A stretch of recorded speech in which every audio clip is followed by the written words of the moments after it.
আমরা দুটো মডিউল তৈরি করেছি ট্যালি প্রাইমের টিউটোরিয়াল হিসাবে। ফার্স্ট মডিউলটা ছিল একেবারেই অ্যাকাউন্টিং কনসেপ্টের ওপর। আমাদের লক্ষ্য ছিল যে কিছু ধারণা অ্যাকাউন্টসের উপরে থাকা দরকার যে কোনো স্টুডেন্টের।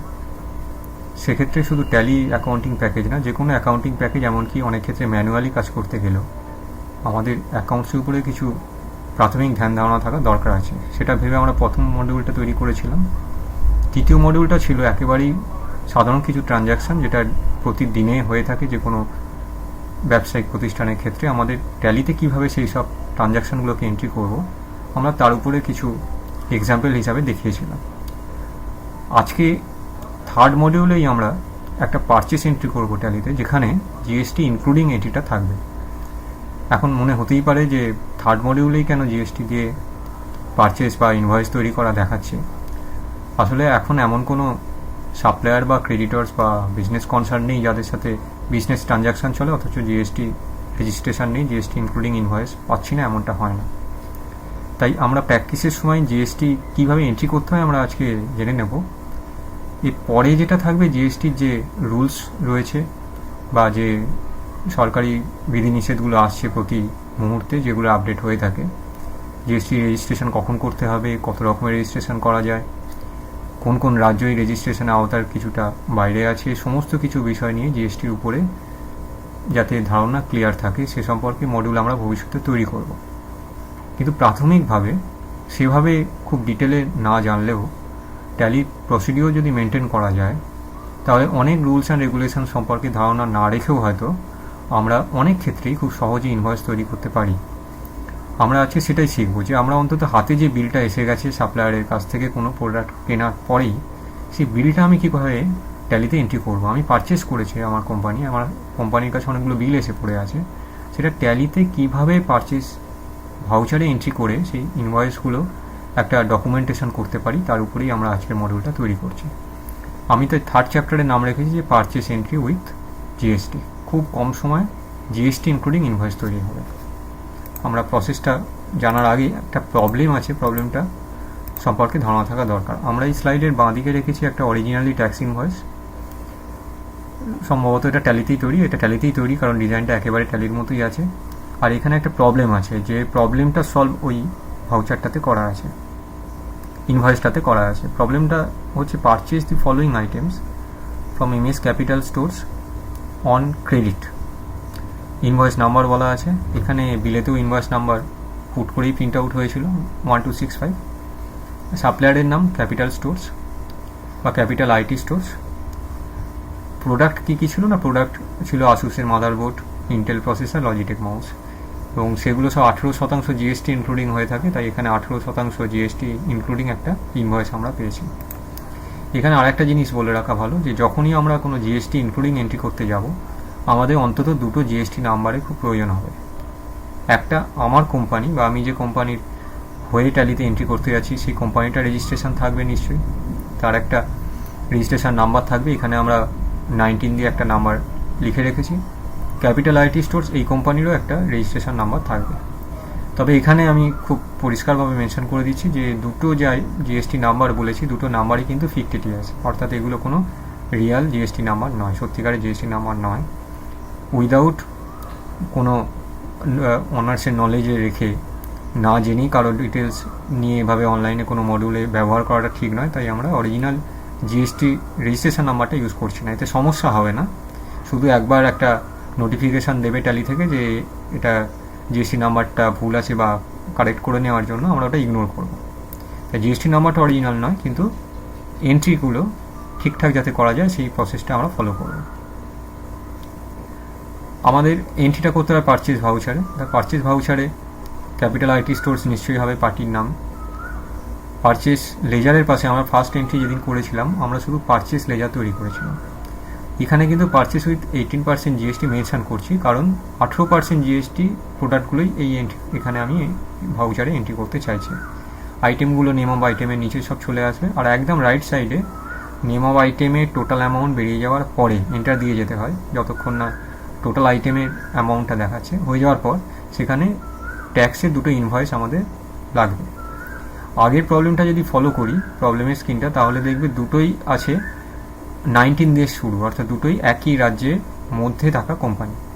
যখন একই রাজ্যের মধ্যে দুটো কোম্পানি থাকে, 19 হচ্ছে ওয়েস্ট বেঙ্গলের কোড, সেক্ষেত্রে ধরে নিচ্ছি আমরা দুটো কোম্পানির রেগুলার লাইসেন্স আছে আর দুটোই একটা স্টেটের মধ্যেই ব্যবসা করছে। এর ফলে আমাদের যেটা হয়, ট্যাক্স যখন ক্যালকুলেশন হয়, জিএসটি 18% হোক বা জিএসটি যে পার্সেন্টেজই থাকুক না কেন, সেটা সেন্ট্রাল আর স্টেটের মধ্যে, সিজিএসটি আর এসজিএসটির মধ্যে 50-50, অর্থাৎ 18%টা 9 করে দুটো ভাগে ভাগ হয়েছে। রেগুলার জিএসটি এন্ট্রি করার সময় আমাদের এটা মনে রাখতে হয়। যদি 28%-এর প্রোডাক্ট হতো তাহলে 14% দুটো জিএসটি লেজার হতো, একটা সিজিএসটি একটা এসজিএসটি। এখানে আরেকটা জিনিস বলে রাখা ভালো, আমরা কেনার সময় যে জিএসটিটা চার্জ করি ভাউচারে ইনপুট সিজিএসটি ইনপুট এসজিএসটি এইভাবে লিখে থাকি লেজারগুলো। এটা অনেক কোম্পানির ক্ষেত্রে দেখবে প্রিন্ট আউটে এসেছে হয়তো শুধু জিএসটি লেখা আছে, সেক্ষেত্রেও কোনো ভুল সেটা নয়। আউটপুট বা ইনপুট যাই হোক না কেন ওই একই লেজার ইউজ করছে। আর যারা ইনপুট সিজিএসটি বা ইনপুট এসজিএসটি মেনশন করে ট্যাক্সের লেজার করছে, তারা যখন সেলস ভাউচার এন্ট্রি করবে তখন ইনপুট কথাটা আউটপুট হয়ে যাবে, ফলে সেখানে আউটপুট সিজিএসটি আউটপুট এসজিএসটি এই দুটো লেজারে ব্যবহার হবে। অর্থাৎ পারচেজ ভাউচারে ইনপুট দিয়ে ট্যাক্সের লেজার থাকে, সেলসে যখন ইনভয়েস তৈরি করি আমরা, ট্যাক্স ইনভয়েস যখন আমরা তৈরি করি তখন সেটা আউটপুট দিয়ে থাকে। আর কোনো কোনো কোম্পানি ইনপুট আউটপুটে আলাদা করে লেজার তৈরি করে না, একটা সিঙ্গেল লেজারই দুক্ষেত্রেই ব্যবহার করে, সেক্ষেত্রে লেজারের নামটাই শুধু সিজিএসটি থাকতে পারে। যেমন এই প্রবলেমটার ক্ষেত্রে আউটপুট সিজিএসটি বলেছে, আসলে ক্যাপিটাল ইলেকট্রনিক্স সে সেলস ভাউচার হয়েছে বলে ওরা আউটপুট বলে এন্ট্রি করেছে। আমাদের এখানে কিন্তু আমাদের কাছে ওদের সেলসটাই পারচেস হয়ে আসছে আমার কোম্পানিতে, তাই আমাদের কাছে এটা ইনপুট সিজিএসটি হয়। এটা এমন হতেই পারতো যে শুধু সিজিএসটি বলে বা শুধু এসজিএসটি বলে লেজার ইউজ করা হচ্ছে, সেক্ষেত্রে পারচেস সেলস দুটো ভাউচারই ওই লেজার ব্যবহার করা যায়। এবার প্র্যাকটিক্যালি করে দেখি। প্রবলেমটা ছিল মেসাস আইটি স্টোরস, তার মানে ওটা সানডে ক্রেডিটর্স। আমরা প্র্যাকটিক্যালটা শুরু করছি। করতে গেলে সবার আগে যেটা দরকার, আমার এই কোম্পানিটা জিএসটি রেজিস্ট্রেশন দরকার, জিএসটি অ্যাক্টিভেশন দরকার, আর অ্যাক্টিভেশন মানে একটা রেজিস্টার্ড নাম্বার লাগবে। তা অ্যাক্টিভেশন করতে গেলে গেটওয়ে অফ ট্যালি, এটা গেটওয়ে অফ ট্যালি, এখান থেকে F11 মধ্যে জিএসটি ট্যাক্সেশন পার্ট আছে, enable goods and service tax, এটাকে ইয়েস করলে একটা পরের অপশান পেয়ে গেল স্টেট, জর্জিয়া স্টেট। আচ্ছা, রেজিস্ট্রেশন টাইপ দু রকমের হয়, একটা কম্পোজিশন একটা রেগুলার কখনো আর কম্পোজিশন কখনো হয়, তার একটু রুলস অ্যান্ড রেগুলেশন আলাদা করা আছে। যদি আইনের দিক থেকে দেখা যায় তাহলে 1.5 কোটি টাকা টার্নওভার আছে এমন কোনো কোম্পানির রেগুলার জিএসটি রেজিস্ট্রেশন করাতে হয়। আর 40 লাখ থেকে 40 লক্ষ থেকে 1.5 কোটির মধ্যে ব্যবসা আছে এমন কোনো সংস্থা যদি জিএসটি রেজিস্ট্রেশন করাতে চায় তাহলে তার সামনে কম্পোজিশনের অপশানটাও খোলা আছে। যদিও 40 লক্ষের নিচে যদি টার্নওভার হয়ে থাকে ইয়ারলি, তাহলে যে কোনো ম্যানুফ্যাকচারিং বা ট্রেডিং কোম্পানির ক্ষেত্রে তাদের ইচ্ছার উপর নির্ভর করে রেজিস্ট্রেশন করাবে কি করাবে না। মানে কোনো একজন ব্যবসায়ী হয়তো মাত্র 5 লক্ষ টাকা টার্নওভার হয় ইয়ারলি, কিন্তু সে যদি মনে করে জিএসটি রেজিস্ট্রেশন করানো দরকার আমার, তারা করাতে পারে। কিন্তু নিয়ম হচ্ছে ম্যানুফ্যাকচারিং বা ট্রেডিং এই সমস্ত ক্ষেত্রে 1.5 কোটি টাকার বা তার বেশি টার্নওভার হলে রেগুলার রেজিস্ট্রেশন করাতে হয়, তার নিচে হলে কম্পোজিশন রেজিস্ট্রেশনও করানো সম্ভব। যদিও ব্যবসায়ীর উপর নির্ভর করছে 1.5 কোটির নিচে যাদের ব্যবসা, তারা রেজিস্ট্রেশন কোন অপশানের আন্ডারে করাবে। এই নিয়ে আমরা ডিটেলসের আলোচনা আমরা একটা মডিউলে করব। এইখানে যেটা আমরা করছি, এখানে ধরে নিচ্ছি যে এই কোম্পানি দুটোই রেগুলার রেজিস্ট্রেশন লাইসেন্স রয়েছে, রেগুলার রাখছি। পরের অপশান আছে অ্যাসেসি of other territory. অ্যাসেসি of other territory এইটাও কিন্তু ডিটেলস আলোচনার প্রয়োজন আছে। আদার্স টেরিটরি বা এসিজেড বা স্পেশাল ইকোনমিক জোনে থাকা কোম্পানিগুলোর ক্ষেত্রে রেজিস্ট্রেশন, বা নর্থ ইস্টের স্টেটগুলোর ক্ষেত্রে রেজিস্ট্রেশনের ক্ষেত্রে যে অ্যামাউন্টের টার্নওভারের যে লিমিট থাকে তার একটা আলাদা রুলস অ্যান্ড রেগুলেশন আছে সরকারের তরফ থেকেই। তাই সেই সমস্ত নিয়েও একটা ডিটেলস আলোচনার দরকার। আমরা দুটোই সংস্থা জেনারেল একটা রেগুলার রেজিস্ট্রেশন করা জিএসটি রেজিস্টার একটা কোম্পানি বলে আমরা ধরে নিচ্ছি, তাই এই অপশানটা আপাতত আমরা নো রাখছি। আচ্ছা, জিএসটি অ্যাপ্লিকেবল ফর্ম আমরা এডুকেশন মোডে ট্যালি প্রাইমটা ওপেন করেছি, বা তোমরাও বাড়িতে প্র্যাকটিস করবে। ফলে 1/4, 1/5, 1/6 এরকম মানে মাসের প্রথম দিন ছাড়া অন্য কোনো দিন এডুকেশন মোডের ট্যালিতে কখনোই করা যায় না। তাই আমরা ধরে নিচ্ছি যে 1 এপ্রিল 2021, যদি এটাকে ঠিক বলে ধরতে হয় তাহলে 1 এপ্রিল 2021 এটাই হচ্ছে আমাদের অ্যাপ্লিকেবল ডেট।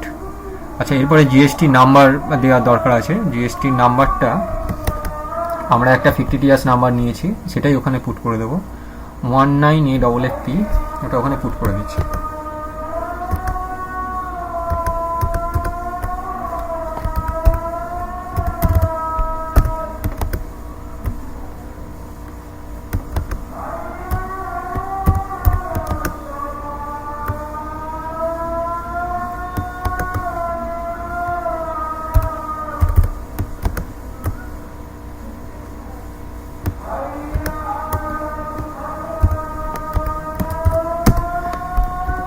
এইখানে দেখবে একটা নোটিফিকেশান দিচ্ছে যে ভেরিফাই করার জন্য, আমরা ওটা ইগনোর করছি, আমরা ধরে নিচ্ছি যা দিয়েছি ঠিক আছে, দিয়ে আর কিছু চেঞ্জ করছি না, অ্যাকসেপ্ট করে নিচ্ছি।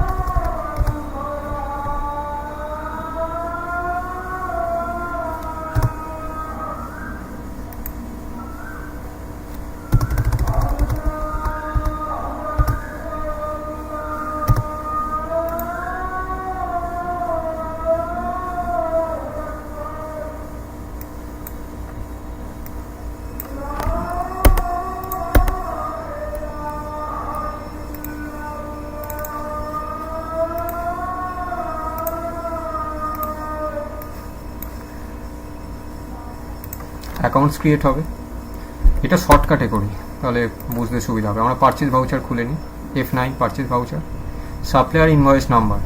সাপ্লায়ার ইনভয়েস নাম্বার প্রবলেমে বলা ছিল 1265, ডেট 1421, পার্টির নেম যে সাপ্লায়ার, অল্ট সি দিয়ে শর্টকাট করছি অথবা ক্রিয়েটে ক্লিক করবো।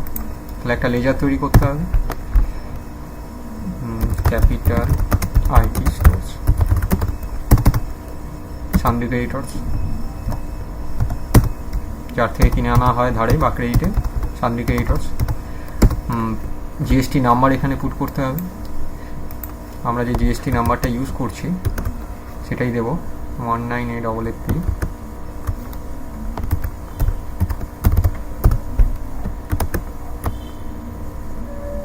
B59 21Z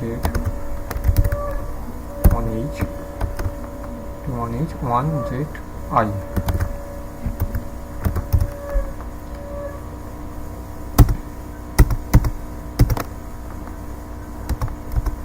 আচ্ছা, প্রপার অর্ডার প্লেস করে গুডস রিসিভ নোট এন্ট্রি করে এই পারচেস করা হচ্ছে না, আমরা সরাসরি পারচেস করছি, তাই এইখানে আমাদের কিছু ফিল আপ করার প্রয়োজন নেই। হ্যাঁ, এইখানে ডেস্টিনেশন বা কার মারফত এসেছে বা যদি কুরিয়ার সংস্থার মারফতে আসে তাহলে এগুলো লেখার দরকার পড়ে।